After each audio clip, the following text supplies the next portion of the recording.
Jayo Radha Madhava Kunja Bihari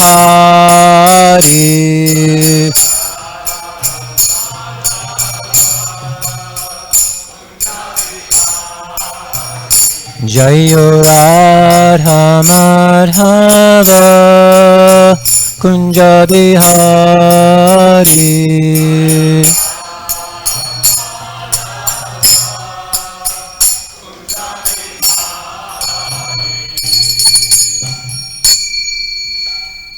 Jam Vishnupad Padamamsa Parva Jakacharya Astu Tadasata Shishimad His Divine Grace A.C. Bhaktivedanta Swami Prabhupada Ki Jai Jam Vishnupad Padamamsa Parva Jakacharya Astu Tadasata Shishimad Shringa Guru Shili Bhakti Siddhanta Saraswati Goswami Maharaj Ki Jai Anantakoti Vaishnavrinda Ki Jai ISKCON BBT Founder Acharya Srila Prabhupada Ki Jai Namacharya Srila Haridas Thakur Ki Jai Pramsiko Shri Krishna Chaitanya Prabhu Nityananda Shri Advaita Gadadha Shivasadi Gaur Bhaktivinoda Ki Jai Shri Shri Radha Krishna Gopi Gopinath Shama Kund Radha Kund Giri Govardhan Ki Jai Vrindavan Dham Ki Jai Mayapur Dham Ki Jai Navadvip Dham Ki Jai Jagannath Puri Dham Ki Jai Tulsi Devi Bhakti Devi Ki Jai New Dwarka Dham Ki Jai Their Divine Lordship Shri Shri Rukmini Dwarkadish Ki Jai Their Divine Lordship Shri Shri Jagannath Baladev Shrimati Subhadra Ki Jai Their Divine Lordship Shri Shri Gaurnitai Ki Jai Grantaraj Srimad Bhagavatam Ki Jai Transcendental Book Distribution Ki Jai Harinam Sankirtan Jaga Ki Jai Transcendental Prasadam Distribution Ki Jai Gaura Premananda Hari Hari Bol All glories to the assembled devotees Hare Krishna All glories to the assembled devotees Hare Krishna All glories to the assembled devotees Hare Krishna All glories to Shri Shri Guru and Shri Gauranga Gaur Shri Prabhupada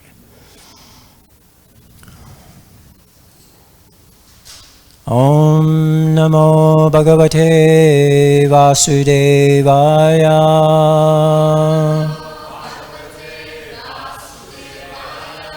Om Namo Bhagavate Vasudevaya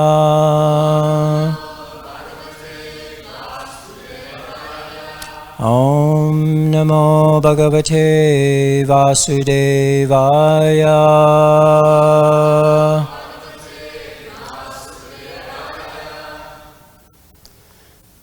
Hare Krishna. Today we're reading from the Srimad Bhagavatam.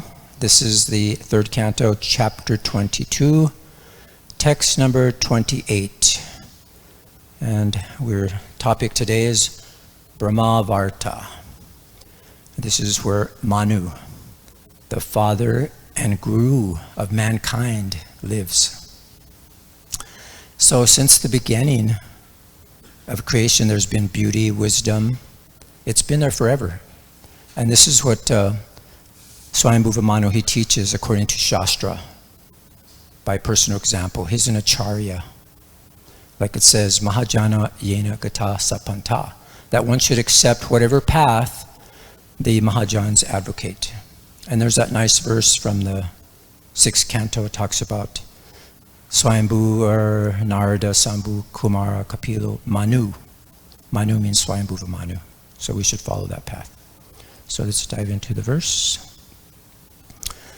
Tamayantam abhipretya Brahmavartat prajapatim Gita samstuti vadritya Prajudiyu praharshitaha Tamayantam abhipretya Brahmavartat prajapatim Gita samstuti vaditrai Prajudiyu praharshitaha Tamayantam abhipretya Brahmavartat prajapatim Gita samstuti vaditrai Pratyudiyu praharshitaha.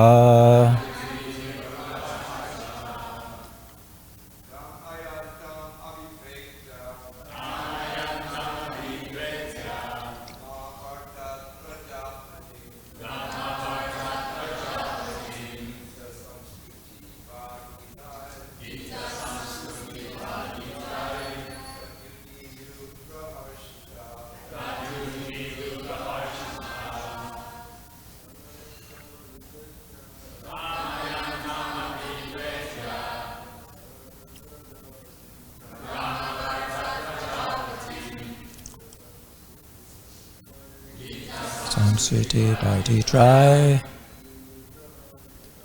Pratyudiyu praharshitaha.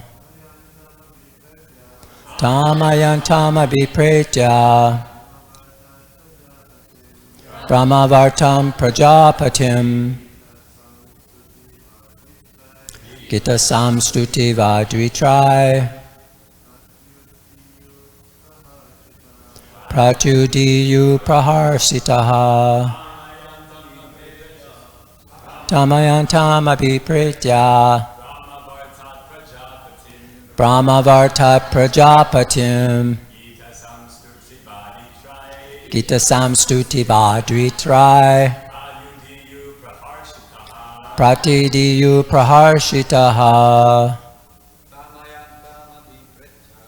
Tamayantama vipretya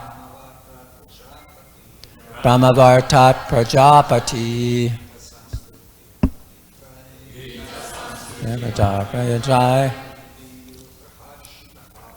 Pratyudiyu praharshitaha. Tamayantama vipretya Brahmavartat prajapatim Gita samstuti vadritrai Praharshitaha. Vaishnavis.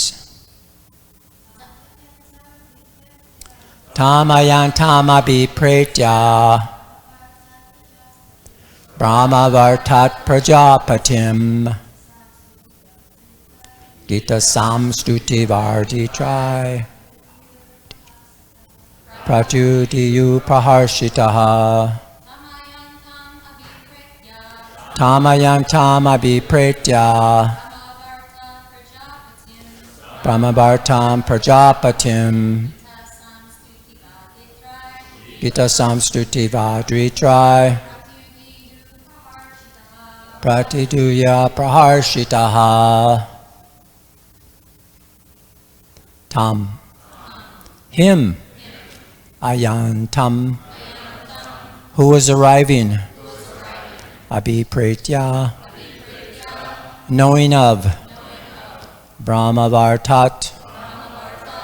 From Brahmavarta. Praja. His subjects. Patim. Their Lord. Gita samstuti vadritrai. With songs, praise, and instrumental music. Pratyudiyu came forward to greet. Praharshitaha. Overjoyed. Translation and purport by Srila Prabhupada. Overjoyed to know of his arrival, his subjects came forth from Brahmavarta to greet their returning Lord with songs, prayers, and musical instruments. Purport. It is the custom of the citizens of a kingdom's capital to receive the king when he returns from a tour. There is a similar description when Krishna returned to Dwarka after the battle of Kurukshetra. At that time, he was received by all classes of citizens at the gate of the city.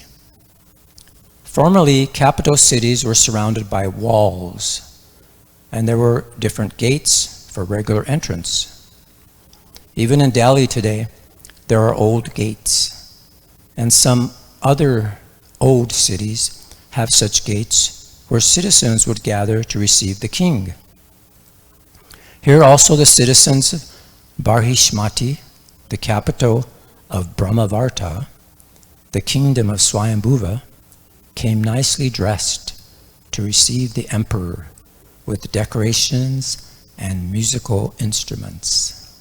Wow, he's their Lord. Jai Oma Gyana Timaranda Shya Gyananjana Salakaya Chakshushan Minitamena Tasmai Shri Gurve Namaha Shri Chaitanya Manobhistam Stapitamena Bhutale Swayam Upakadamayam Dadati Swapadantikam. Jai Shri Krishna Chaitanya Prabhu Nityananda Shri Advaita Gadadhar Shivasari Gaur Bhaktavinda. Hare Krishna Krishna Krishna Hare Hare Hare Rama Rama Rama Hare Hare Vanchakopa Tubhischa Kripasindu Bevacha Patitanam Pavanebhyo Vaishnavebhyo Namo Namaha. So the verse again. Overjoyed to know of his arrival, his subjects came forth from Brahmavarta to greet their returning Lord with songs, prayers, and musical instruments. So here we have the little overview of where we are in this particular chapter. So we're in the marriage of Kardama Muni and Devahuti, and we're on the last section here. And this is where Swayambhuva Manu's wonderful rule. And this is the chapter. Actually, we're starting this section right here in this verse today, 28, which goes to the end of the chapter. So we'll see here, as it shows there, the glory of Manu's capital, which we're going to discuss today a little bit, and kind of a summary of this section. And so that's shown there. And then it shows what Manu does at that place, you see, throughout his whole life. And he just didn't have a short life. We'll discuss that. So he's talking about the duties, as I mentioned earlier, that he is a Mahajan. And he sets the example for us to follow, for all human beings. There's nothing new we could come up with. You know, it's not that we have to invent something new, but it's ancient. It's been there forever. It's history. We just have to follow the authorities, the Mahajans. So in this chapter, it's going to describe the life and character of Swayambhuva Manu. He's the first king and father of humanity. And he's portrayed as an ideal ruler, and he's a devotee of Lord Krishna, who established a kingdom centered on Krishna consciousness. And so his capital was exalted because Lord Vishnu's hair fell there when he appeared as Raha, the boar incarnation. And the sages, they worshiped the Lord with the grass that grew from those hairs. So Manu acknowledged that his kingdom, his opulence, were all gifts from the Lord. So he worshipped and offered everything to him in a spirit of such grateful. He's so grateful. So he created a spiritual atmosphere in his palace by having singers glorify the Lord's pastimes daily. He personally heard and contemplated on the Lord's pastimes with actual love. Even though he engaged in material affairs, Manu, he was a saint because he lived in full Krishna consciousness, and he created an atmosphere with that consciousness. So this protected him from denigration and material enjoyment. So we mentioned about his life. He passed his entire 71 cyclic yuga lifespans always thinking of and engaging in matters relating to Krishna. So thus he transcended the three modes of material nature. And being completely sheltered by Krishna through his devotion, he was never afflicted by miseries pertaining to his body, his mind, nature, or other human beings. It's amazing, isn't it?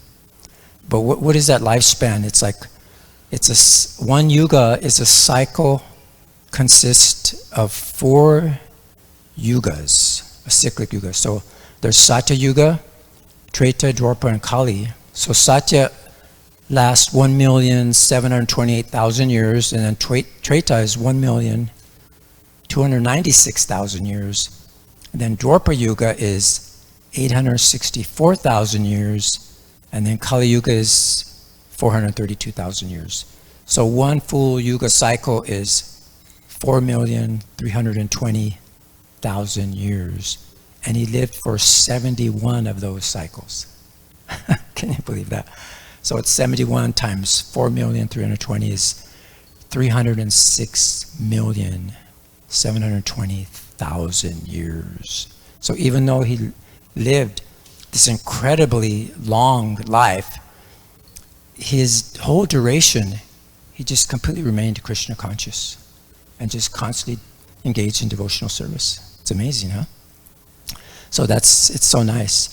And there's one quote in verse 36 which kind of sums up this whole section. It says here, he passed his time, which we talked about, the 71 cycles of 4 ages, always thinking of Vasudeva and always engaged in matters regarding Vasudeva. Thus he transcended the 3 modes of material nature. So this is a clue. So we see here, so Prabhupada, these purports that Prabhupada gives are amazing.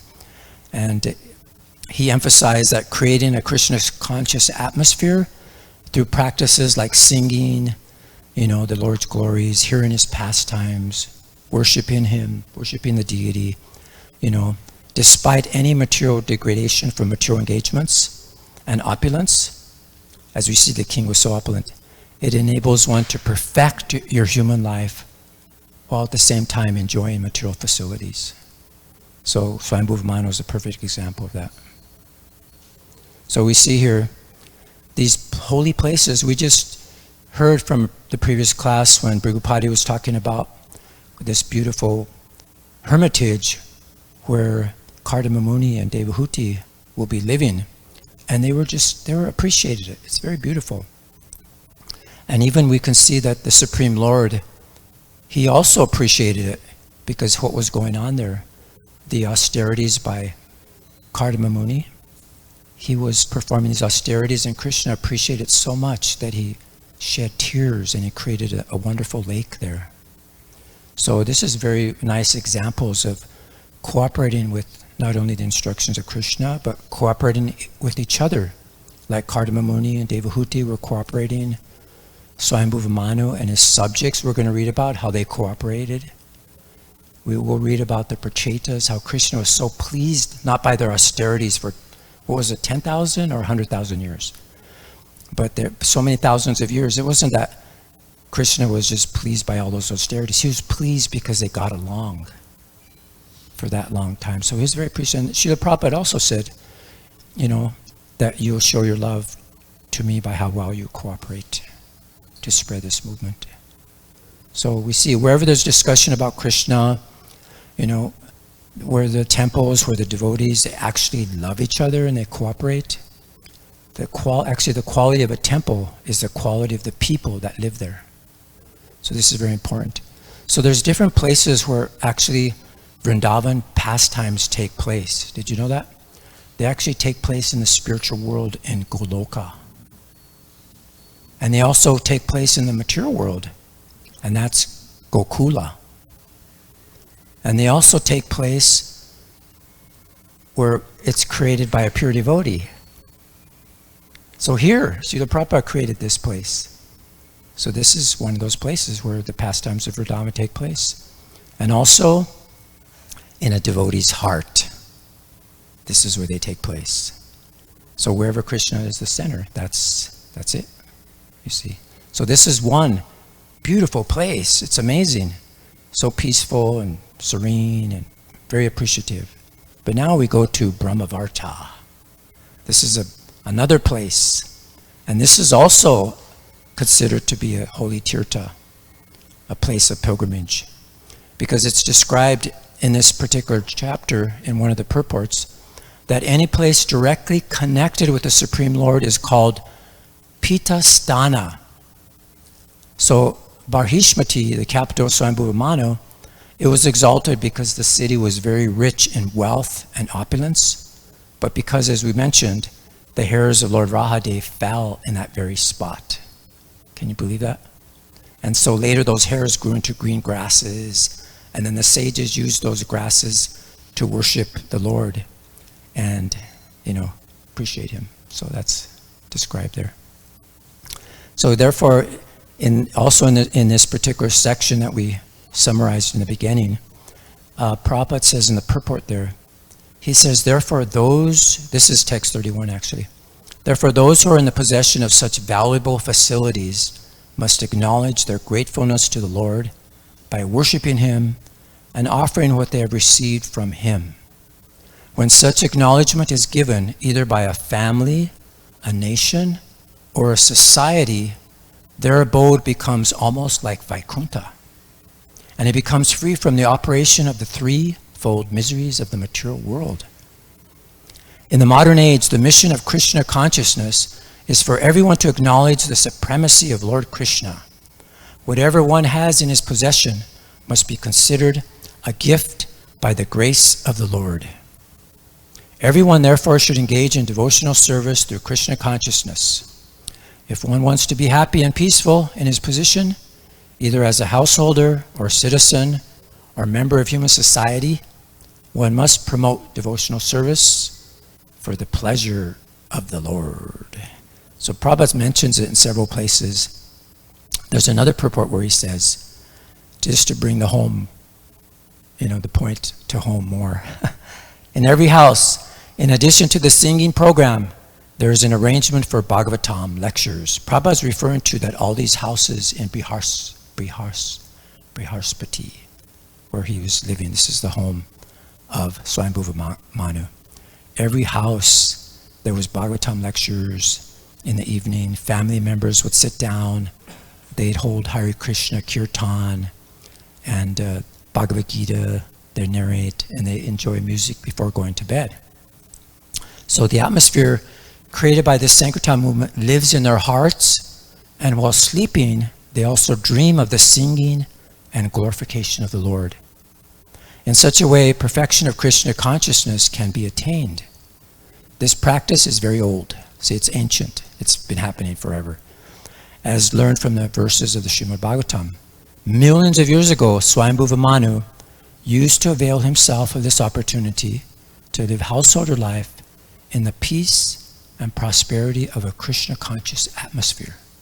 So just see.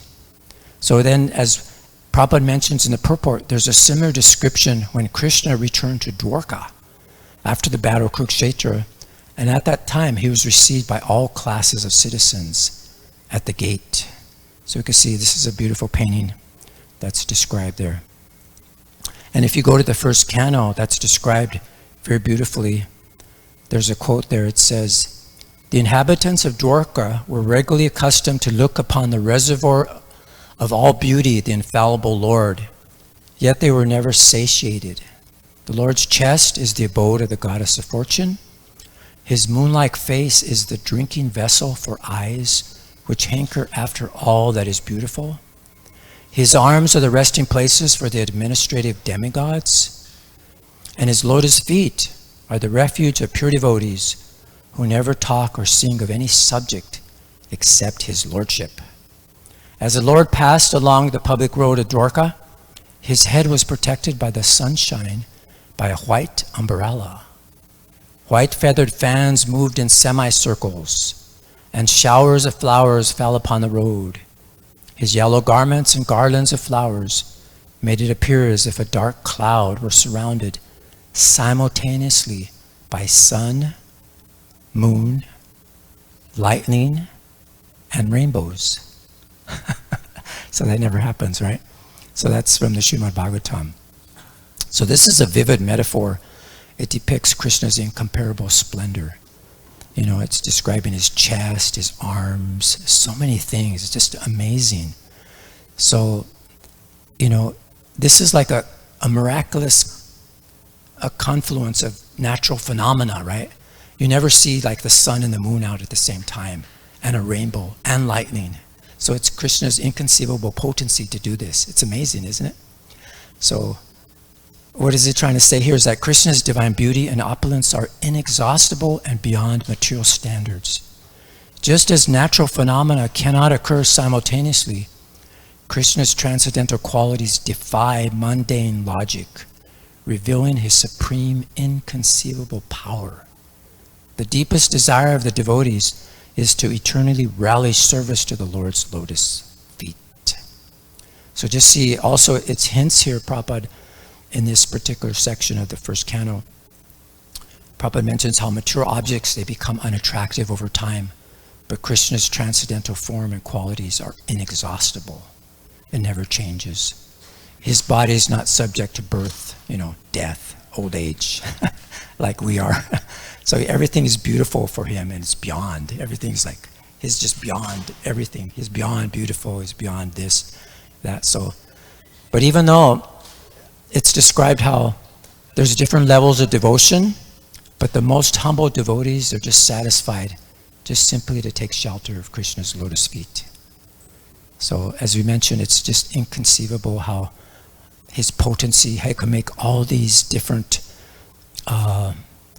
phenomena, like they come together, and Krishna, it's just to describe Krishna. So it's nice. So this devotion is a rare gift that Krishna bestows upon the humble devotees. And this shows how with Krishna's divinity, his beauty, it reciprocates with the devotees. And that even transcends mundane logic and perfection or perception. So you can see there that analogy, there's a description of that in a purport in this particular chapter. It says, as freshly prepared food is very tasteful, but if kept for 3 or 4 hours, becomes stale and tasteless. So the existence of material enjoyment can endure as long as life is fresh, but at the fag end of life, everything becomes tasteless. Everything appears to be vain and painful. So this is what happens in the material world. But the Emperor Swayambhuva, for all those millions of years, he remained fresh. And everything just remained that way. It's amazing, isn't it? So this metaphor of food becoming stale, it highlights how material enjoyment becomes tasteless over time. But a Krishna conscious life remains ever fresh. So in the first canto, again, in that section where Krishna appears in his city of Dwarka, it said there that when the ladies of the city of Dwarka got up on the roofs of their palaces, they never thought that they had previously many times seen the beautiful body of the infallible Lord. This indicates that they had no satiation in desiring to see the Lord. Anything material seen for a number of times ultimately becomes unattractive by the law of satiation. The law of satiation acts materially, but there is no scope for it in the spiritual realm. Just see. So nobody becomes satiated by seeing Krishna's form. Like every day you see the deities, it's like, oh, so beautiful, it's amazing. You see, his just limitless, everything about him. So Prabhupada says here, and those who are artists overtaken by the beautiful creation should better see the beautiful face of the Lord for complete satisfaction. The face of the Lord is the embodiment of beauty. What they call beautiful nature is but his smile. And what they call sweet songs of the birds are but specimens of the whispering voice of the Lord. Is that amazing? So this is the essence of everything. It's called sadam. And those who sing and talk about him, they're called sarangas, or pure devotees. And the pure devotees, they always hanker for the lotus feet of Krishna. And they're like bees after honey. And Srila Rupa Goswami, he gives a very nice prayer. And he sung this song. And it says, O my Lord Krishna, I beg to offer my prayers unto you. My mind is like the bee, and it is after some honey. Kindly therefore give my bee mind a place at your lotus feet, which are the resources for all transcendental honey. I know that even big demigods like Brahma do not see the rays of the nails of your lotus feet, even though they are engaged in deep meditation for years together. Still, O infallible one, my ambition is such, for you are very merciful to your surrendered devotees. O Madhava, I know also that I have no genuine devotion for the service of your lotus feet, but because your lordship is inconceivably powerful, you can do what is impossible to be done. So we can see Krishna's inconceivable power. Your lotus feet can deride even the nectar of the heavenly kingdom, and therefore I'm very much attracted by them. O Supreme Eternal, please therefore let my mind be fixed at your lotus feet, so that eternally I may be able to relish the taste of your transcendental service. So isn't that the sum and substance of everything? Is to remember Krishna and to never forget him. So as we mentioned, these are the wonderful phenomenon, just to try to imagine, the sun, the moon, the rainbow, lightning, everything appearing, simultaneously. Because where there's sun, the moonlight becomes insignificant, right? And if there's clouds and rainbow, there's no manifestation of lightning, you see. But the Lord's beautiful, our bodily hue is just like a new monsoon cloud. He's compared him to the cloud. The white umbrella over his head is compared to the sun. The movement of the bunch hair fan of flukes is compared to the moon. The showers of flowers are compared to the stars. His yellow garments are compared to lightning. And the flower garland on his chest are compared to a rainbow. So all these activities of the firmament, being impossible simultaneous factors, cannot be adjusted by comparison. The adjustment is possible only when we think of the inconceivable potency of the Lord.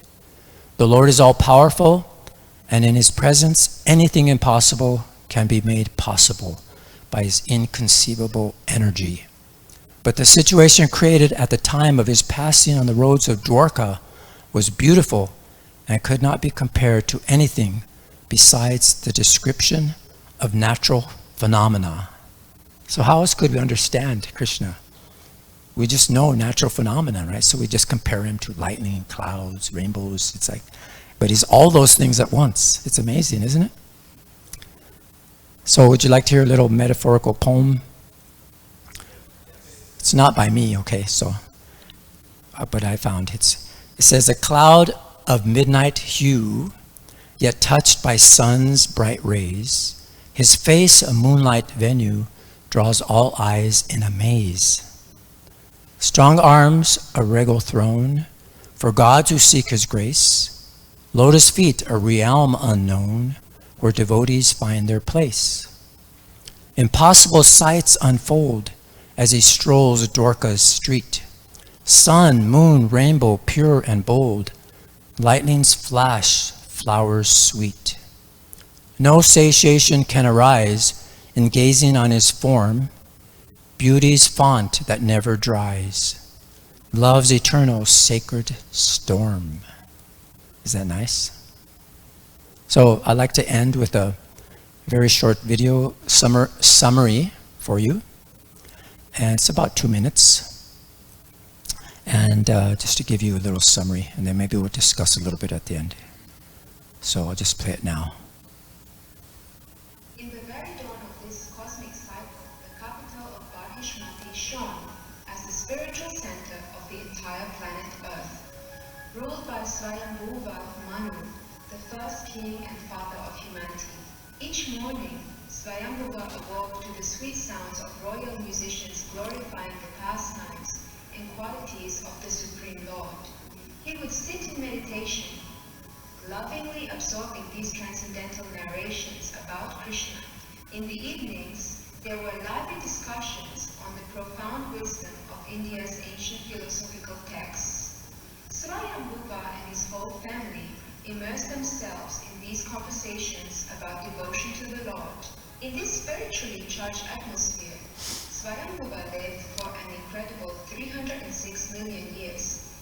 He passed 71 cyclic yugas, always thinking of Lord Vasudeva and absorbed in devotional practices.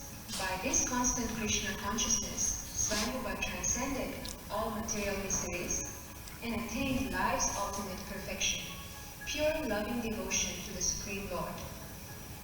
Though outwardly governing the entire planet, he was never afflicted by any sufferings of mind, body, or nature. His consciousness was forever situated in the eternal spiritual abode.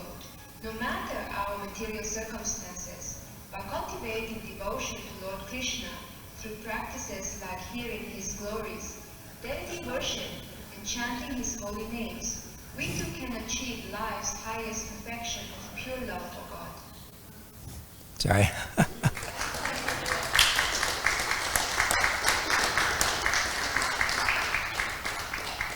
So Dwarka is that place where these Vrindavan pastimes are taking place. And Prabhupada says in one of the purports in this particular section that we're discussing, it says that we can't stop the miseries of material atmosphere, but Krishna consciousness is the antiseptic method to protect us from being affected by the miseries of material existence. He said, for a Krishna conscious person, both living in heaven and living in hell are equal. And then in another purport he says, at the present moment, modern civilization is too much attached to the material way of life for sense gratification. Therefore, the Krishna consciousness movement can give the people in general the best opportunity to utilize their human life in the midst of material enjoyment. Krishna consciousness does not stop them in their propensity for material enjoyment, but simply regulates their habits in the life of sense enjoyment. In spite of their enjoying the material advantages, they can be liberated in this very life by practicing Krishna consciousness by the simple method of chanting the holy names of the Lord. Hare Krishna, Krishna Krishna, Hare Hare, Hare Rama, Rama Rama, Hare Hare. So that's our call to action. We establish Krishna conscious atmosphere in our homes, families, societies, by devotional practices like singing of the glories of the Lord, deity worship, discussions of the scriptures, and it enables us to perfect our life while performing worldly duties. Otherwise, actually I heard someone say it's our moral obligation to be happy. Otherwise, what happens? You just become feeble-minded, toxic-minded, and what kind of influence can you have? A depressed mood, you see? And I heard someone say also that people's minds are so mixed up, it's like cement, right? It's mixed up and then it's permanently set. But actually they're discovering now that the brain doesn't stop growing at the age of 25. But you can actually, it has neuroplasticity where it can change. So even now you could change your life and your habits, the way what you hear, what you absorb, all these can change your life. Okay, so that's it. I'll end there and ask for any comments or questions. I guess there's a minute left. Jai. Yes, so there's a couple hands going up. Is there a mic's coming? Yeah, here it is.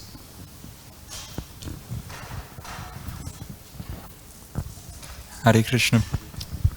Hare Krishna. Thank you for the wonderful class. I have a question so my understanding is Brahmavarta is one of the first civilizations from King Manu, who, as it was mentioned, like the forefather of all humanity. Yes. And you mentioned how he set the atmosphere of Krishna consciousness to where every citizen was hosting Bhagavatam classes. But my question is, if we're reading this in the Bhagavatam, are they reading a different Bhagavatam? Are they reading the essence of Bhagavatam? What exactly are they reading if we are reading this fact from Bhagavatam? Thank you. Yeah, the mic is kind of low, and then with the gates going down. But from what I can think you said is that with the Bhagavatam they're reading in these ancient times is the same Bhagavatam that we're reading? Yeah, Bhagavatam is eternal, and we're only like, Prabhupada even mentioned, there's someone devotee asked, is the Joan of Arc, is that Bhagavatam? And Prabhupada said, why not? Everything that's in devotion to Krishna is Bhagavatam. So yeah, I mean, there's so many Bhagavatams that we can imagine. It's amazing. Yes, and then another. Thank you. That was a nice question. Hare Krishna. Hare was Krishna. AI your wife's voice? Yes, you recognized it. Jai. Yeah. Jai. Yeah. In regards to Brahmavarta, this is in the beginning, this is Satyuga, and is it also like, we're halfway through the Manu cycles, right? So this is probably like billions of years ago, right? or maybe trillion.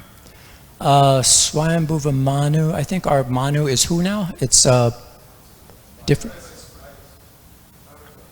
Who? Vayavasvana Manu. So it's a different Manu. So this happened even before that, what we're experiencing now. So we're reading something very like ancient, right? So and it's not like it's Satyuga, it's going, he's living through all the cycles of Satya. Yeah, he's living through all the cycles. Kali, all those cycles, so yeah. But he's already like left his body as well, right? Probably he's already went back to Godhead. Gone back to. Yeah. So when we read these topics and we see how beautiful Brahmavarta is, you know, at the beginning of creation, one might like desire to go there, but like it's not, it doesn't exist right now, right? It's like we're trying to aspire to go back to Goloka or Vaikuntha. What doesn't exist? What was that?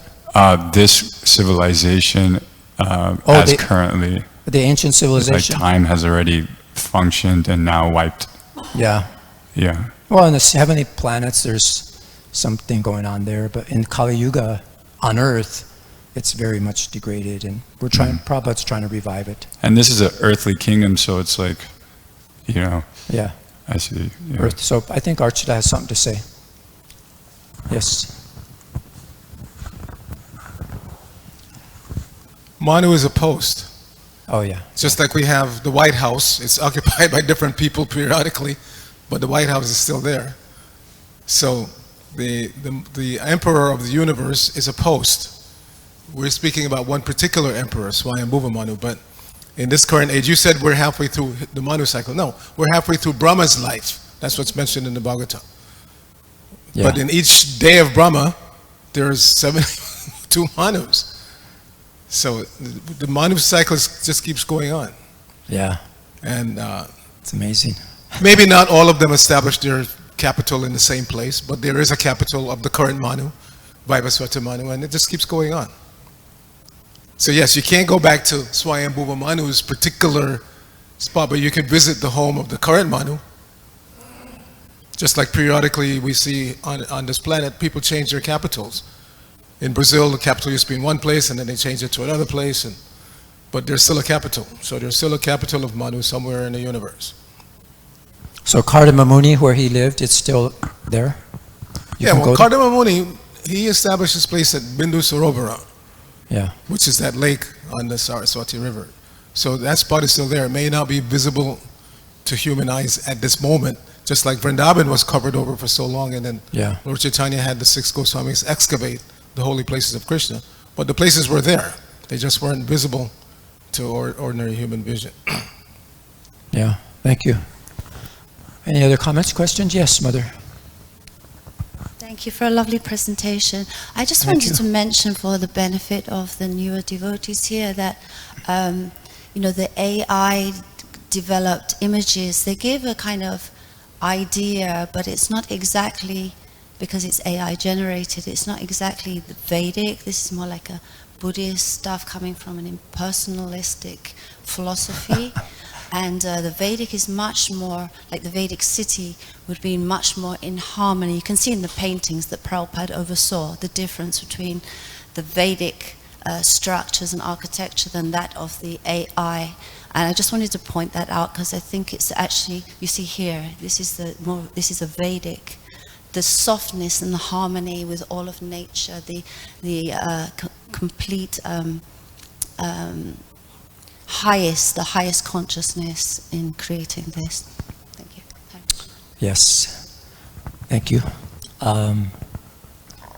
Like Prabhupada said, these paintings, unless Prabhupada was there actually guiding you, Prabhupada actually sees these places and he enters into those places.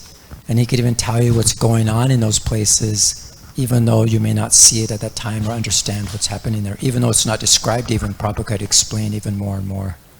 And he's like their windows into the spiritual world. But yes, we're just giving an idea of images to kind of a meditation. Not so accurate, but, you know, many artists even making paintings now, we may not say that they're so accurate, but still, they're helping us visualize Krishna. Help control the mind and meditate. Okay, so any other comments, questions? Jai, thank you for your kind attention, for your kind of patience. All glories to Srila Prabhupada, all glories to Srimad Bhagavatam.